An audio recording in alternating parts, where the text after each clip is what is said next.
कृष्ण और श्री राम का भक्त है तो कमेंट में जय श्री कृष्ण जय श्री राम अवश्य लिखें।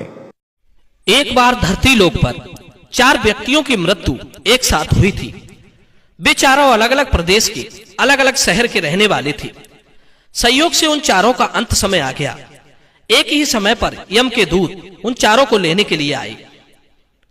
मरने वालों में एक तो किसी शहर का राजा था, एक बड़ा धनी व्यापारी था, तीसरा एक पूजा पाठ जप तप करने वाला पंडित था और चौथा एक मजदूर था जो दिन भर मेहनत मजदूरी करके अपने परिवार का पालन पोषण करता था। चारों की आत्मा को यमदूत लेकर धर्म की सभा में पहुंचे। चारों उनके सम्मुख खड़े होकर ये सोच रहे थे कि कौन स्वर्ग में जाएगा और कौन नरक में। धर्मराज अभी गद्दी पर विराजमान नहीं हुए थे। उससे पहले ही वे चारों आपस में बातचीत करते हुए स्वयं को ही स्वर्ग का दावेदार ठहरा रहे थे। सबसे पहले राजा बोला कि देखो, मुझे तो धर्मराज पक्का ही स्वर्ग में भेजेंगे, क्योंकि मैं एक विश्वविख्यात राजा हूं। मैंने अपने शुभ कर्मों से धरती लोक पर अपना खूब नाम कमाया है। चारों तरफ लोग मेरे अच्छे कर्मों की चर्चा करते हैं। कभी कोई मेरे द्वार से खाली हाथ नहीं गया। जो आया मैंने उसे इतना दिया कि वो जीवन भर मेरा नाम नहीं भूल पाएगा। हर तरफ मेरे नाम का यशोगान हो रहा है। मेरे द्वारा लुटाए गए दान से लाखों लोगों को खाने को अन्न मिला है, रहने को आश्रय मिला है। इसलिए मेरे कर्मों को देखते हुए धर्मराज पक्का मुझे ही स्वर्ग में भेजेंगे। राजा की बात सुनकर वो धनवान व्यापारी कहने लगा, हे भाई, मैंने भी पृथ्वी पर रहकर खूब धन कमाया और उस धन से मैंने लाखों लोगों की सहायता की। मैंने अपनी कमाई का 11वां हिस्सा सदैव दीन दुखियों की सहायता में लगाया है। मेरे शुभ कर्म को देखते हुए धर्मराज मुझे ही स्वर्ग में भेजेंगे। ये बात मैं पहले से जानता हूं। व्यापारी की बात सुनते ही पंडित जी कहने लगे, अरे भाई, क्यों व्यर्थ की बातें करते हो? स्वर्ग में जाना कोई आसान काम नहीं है। स्वर्ग में जाने के लिए दान धर्म के साथ साथ जप तप पूजा पाठ भी करना पड़ता है। इसलिए स्वर्ग में प्रस्थान तो हम ही करेंगे, क्योंकि मैंने भगवान का खूब जप तप पूजा पाठ किया है। पूरा जीवन मेरा पूजा आराधना में बीता है। मेरे शुभ कर्मों के कारण मुझे ही धर्मराज स्वर्ग का दरवाजा खोलेंगे। यह बात मैं अच्छी तरह से जानता हूं। जब इस प्रकार तीनों ने अपनी अपनी बात कह दी, अपने अपने लिए स्वर्ग का दावेदार ठहरा दिया, अब सब उस चौथे व्यक्ति मजदूर की ओर देख रहे थे कि देखे ये क्या कहता है। क्या इसने भी कोई अच्छा काम किया है या नहीं, या फिर इसका पूरा जीवन मजदूरी करते हुए दूसरे के अधीन रहकर ही बीता है। मजदूर उन सबकी बातों को चुपचाप नीचे को नजरें झुकाए खड़ा खड़ा सुनता रहा और वे तीनों बड़े गर्व के साथ अपनी अपनी प्रशंसा करते जा रहे थे। तभी धर्मराज अपने साथी चित्रगुप्त के साथ दरबार में हाजिर होते हैं। चित्रगुप्त के हाथों में एक मोटी सी किताब थी जिसमें समस्त प्राणियों के कर्मों का लेखा जोखा लिखा था। धर्मराज अपने सिंहासन पर विराजमान होते हैं। उसके बाद चित्रगुप्त ने राजा को अपने पास बुलाया और उससे पूछने लगे कि तुम बताओ, तुम तो धरती पर बड़े ही प्रख्यात राजा थे। तुमने अपने जीवन में कौन कौन से शुभ कर्म किए हैं? कितने लोगों को दुख दिया है, कितने लोगों का भला किया है? मैं अपनी पुस्तक में देखकर यह फैसला करूंगा कि आप स्वर्ग में जाने के अधिकारी हैं या नहीं हैं। तब बड़े गर्व के साथ राजा अपने कर्मों को बताता है, हे भगवान, मैं एक बहुत बड़े राज्य का स्वामी था। मेरा राज्य बड़ा ही समृद्ध और खुशहाल था। मेरे राज्य में दीनहीन बहुत ही कम थे। सब मेरी छत्र छाया में बड़े आनंद के साथ जीवन यापन कर रहे थे। मैंने अपने राज्य के लोगों को किसी चीज की कमी नहीं होने दी। हर भूखे को भोजन मिलता था। लाखों की धन माया उन्हें रोज दान की जाती थी। प्रजा के लोग मुझसे बहुत खुश रहते थे। दिन रात वे मेरा यशोगान करते थे। यही मेरे जीवन के अच्छे कर्म है। राजा की बात सुनकर चित्रगुप्त ने अपनी पुस्तक में देखा और देखने के बाद राजा से कहा, तुम्हारा कथन सत्य है। सचमुच तुमने अपनी प्रजा को बहुत सुख दिया है, परंतु इसके साथ साथ तुमने अपराध भी बहुत किया है। तुमने अपनी राज्य की सीमा को बढ़ाने के लिए जितने युद्ध लड़े हैं, उन युद्धों में हजारों लाखों की संख्या में सैनिकों ने अपनी जान गंवाई है। उन सबकी मृत्यु का कारण सिर्फ तुम हो। उनके परिवारों को, उनके बच्चों को अनाथ करने वाले, उनकी स्त्रियों को विधवा बनाने वाले सिर्फ तुम हो। तुमने लोभ बस हजारों परिवारों को घोर दुख दिया है। युद्ध लड़कर राज्य बढ़ाने से अच्छा था कि तुम अपने पड़ोसी देशों से मित्रता करके उनके साथ व्यापार करती।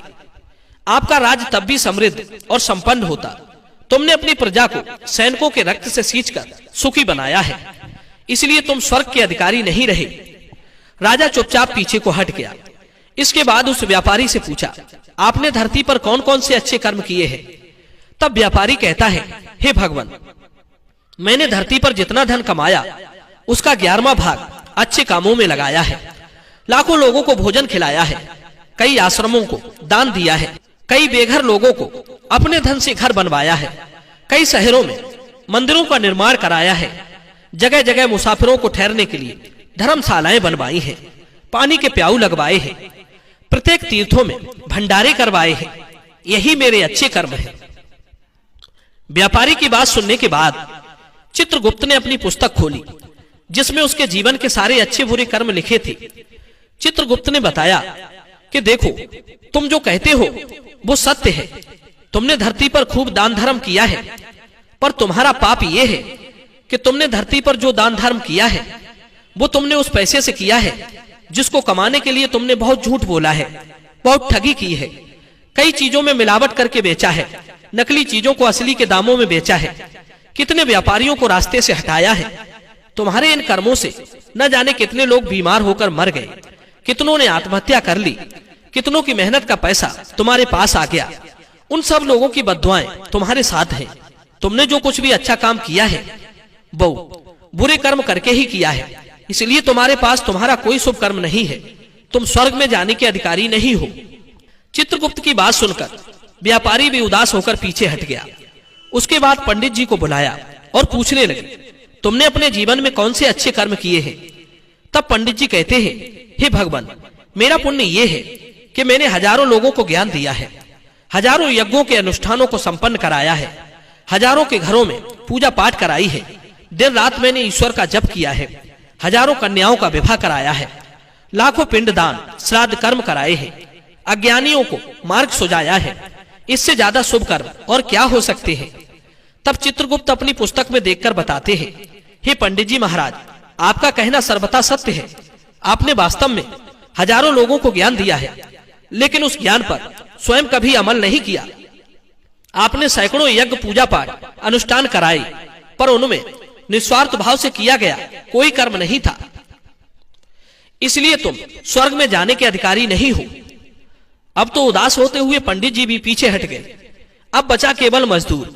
मजदूर ये देखकर बड़ा हैरान था कि अब तक वो जिनको इतना महान समझ रहा था वे कोई भी स्वर्ग में जाने के अधिकारी नहीं रहे, तो मैं कैसे स्वर्ग में जा सकूंगा?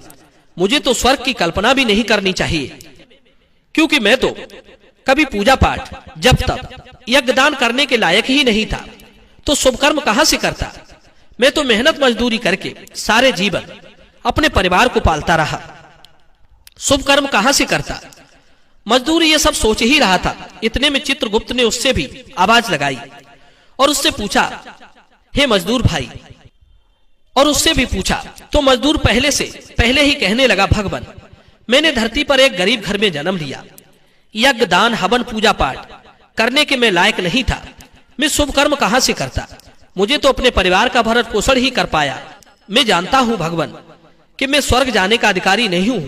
मैंने धरती पर भी नरक भोगा है और यहां भी भोगूंगा, पर मेरी एक हार्दिक इच्छा है, मैं स्वर्ग में तो जा नहीं पाऊंगा। मैं एक बार स्वर्ग को अपनी आंखों से झांक कर देखना चाहता हूं।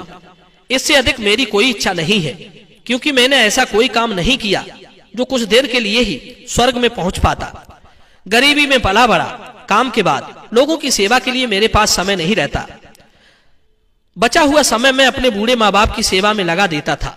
उनके लिए औषधि पीसता था, उन्हें खिलाता पिलाता था, उनके वस्त्र बदलता था, उन्हें नहलाता धुलाता था। यही मेरी दिनचर्या थी। मुझे तो मंदिर जाने का भी समय नहीं मिल पाया।